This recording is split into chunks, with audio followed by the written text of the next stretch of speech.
And now to our interview segment. My guest, Mr. Ayuli Jemide, is a highly regarded corporate and commercial lawyer. He served as a consultant on the World Bank's Nigeria Public-Private Partnership Project and has led notable transactions like the Lagos State Blue Line, the Warri Industrial Park, to mention a few. He was named Best Lawyer Nigeria 2013 by World Finance, and in June of the same year, the president appointed him as a non-executive director of the Central Bank of Nigeria for a 4-year term. In this interview, we talk about the Nigerian business environment and it proffers suggestions that can help improve businesses and ultimately the economy.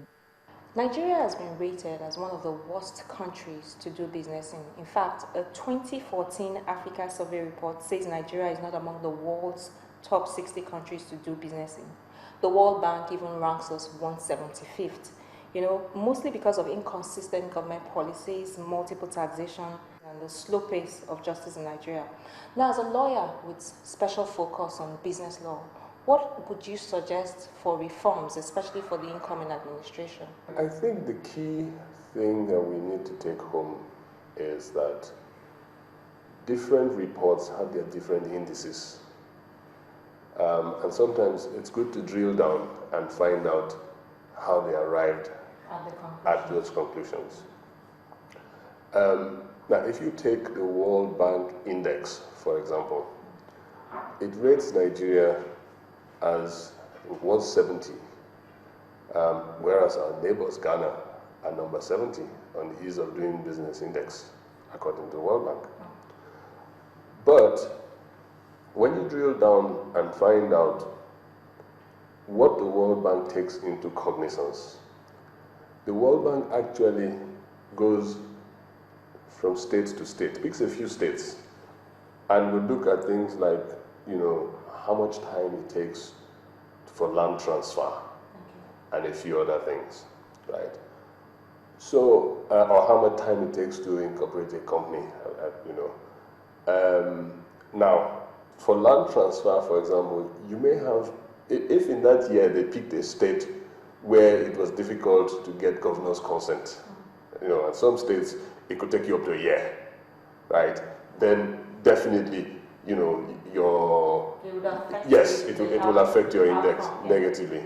So both the things they pick, right? 1, 2, or 3 things they pick and say these are the things we want to focus on, and then whether they're focusing on it on a federal level or they're going state by state, those are the things that we need to look at. Now, I'm not saying that Nigeria is the easiest place to do business, but what I'm saying is, sometimes, the indices fail in the way they look at it.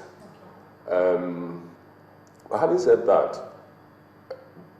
there are a few things that we still need to do. I think Nigeria is perhaps,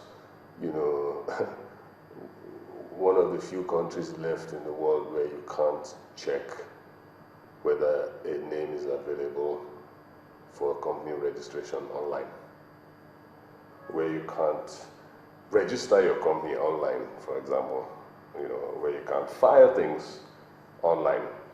People still have to go to Abuja to go and physically file a from CO7 or whatever they call it now, to show that directors have changed. Okay. So I think that things like that still need to be looked at. I know that in the last few years, things like being able to get a visa on arrival, the government has been looking at it, and right now you can get a visa on arrival, but it's still not as efficient as it should be. But having said that, I think the key thing for this government will be to address the infrastructural challenges that affect our business environment. Number 1 is electricity, right? An average business is an independent power producer. Every business, from the hairdresser to the law firm to the manufacturing sector, we are all, IPPs, producing our own power at different levels. So that, for me, is number 1. And the statistics show that the cost of generating your own electricity is, it increases the cost of doing business in Nigeria by about 30 to 35%. So if, that can be solved, not only would it increase efficiency, but it will bring down costs of goods and services significantly, and it will increase the per capita income of the average Nigerian, because if you think about how much people spend, diesel in their homes and running their businesses, if that is taken away, that will be more money to do other things. Since the fall of the price of petroleum in the international market, the Nigerian economy appears to have fallen into some sort of crisis. What we find now is that some governments at all levels are failing to meet their obligations, such as paying salaries. And some people say that this has been attributed to a lack of savings when the price was high. Do you think that we need a law to compel the executive to save so that we don't fall into this kind of situation again? You actually do have a law in place. The law that sets up the Nigerian Sovereign Wealth Fund and the NSIA, basically, it's a law that compels, Nigeria to put aside some money, for savings, for infrastructural development, and I think there's one other wallet under that act, right? So, that law is there in place. I think that, the NSI fits the bill of an agency that will help Nigeria to save for the future. But, that board is only 2 years old, right? So it takes time to, keep putting money in there and grow the money. But there are many ways to save money, right? And people think that the only way to save money is to put money aside. But I think a more efficient way to save money is to avoid wastage. Because no matter how much you put aside, if your overheads are bloated, right, your overheads will constantly grow to meet your savings, right? So if you employ 10,000 people, when you could have run your business with 1,000 people, right? At the end of the day, you will pay pensions for those people. Salary increases will come every now and then. You will keep matching their salaries to catch up with inflation and things like that. So I think that first and foremost, we run a very, very expensive government. Local government, state government, federal government, National Assembly, 2 houses, House of Reps, Senate, ministers, minister of state, and then all the paraphernalia that comes with them, PA, the PA to the PA, the SA, it's expensive. And the reality is that if we are able to get those people to get into the real sector and do more productive things, start a business, you understand, we will grow the GDP, and, they will be contributing to the cash flow as opposed to, milking the coffers. That for me is something that we need to look at. I also think that the falling oil prices is a blessing in disguise. Really? Yes. Because for the last 20 to 30 years, everybody has been paying lip service to the fact that we need to diversify our income. And then everybody has been paying lip service to the fact that we had income before we found oil. And what has happened to the granite pyramids? What has happened to cocoa? What has happened to palm oil? What has happened to those things that, were, our staple crops and our sources of income before we discovered oil? So this now forces us to step back yes, and take another we've been paying lip service to it. Each time you read newspaper, you hear about diversifying the economy, but nobody will, So this, and what I think will happen, my own thinking is that oil prices will eventually, go back to 100 and above 100. It may take time, right? if you trace the history of oil prices, this has happened before. There's always a season.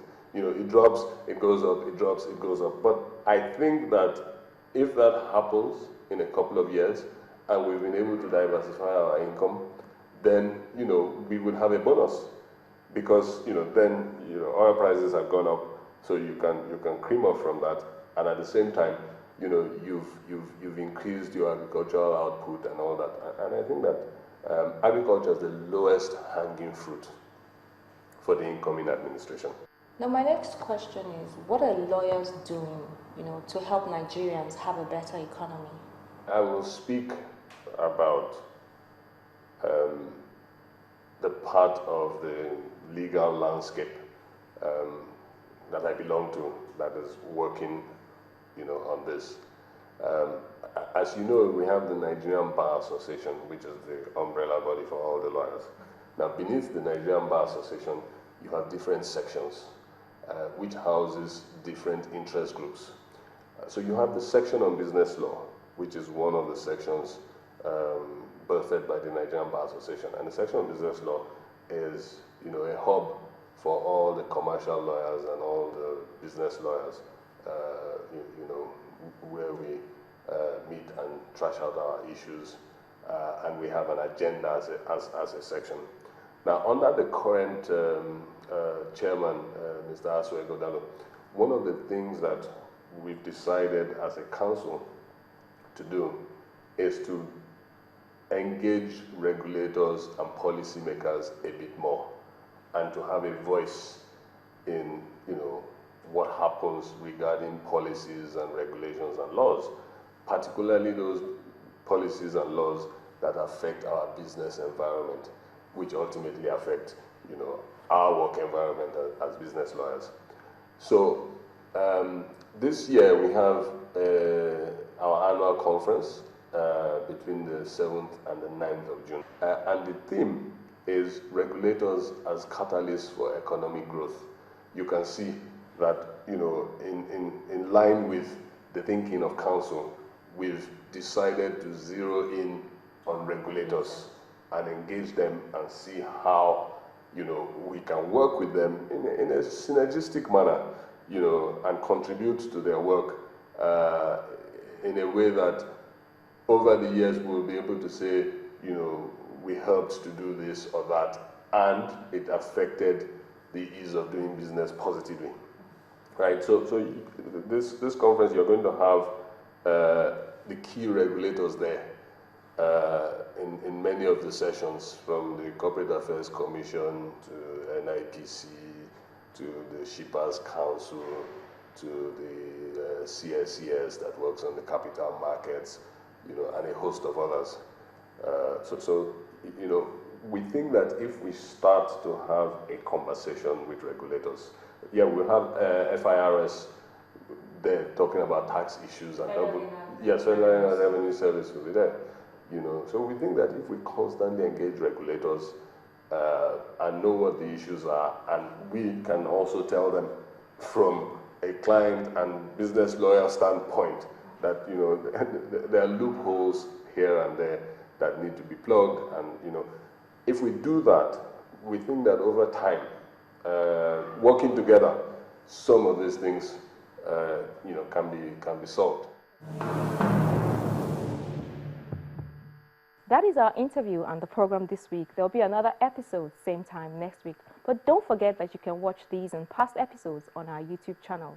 Do also feel free to interact with me via email, Facebook, or Twitter. I'm Shala Sheili. Thank you for watching.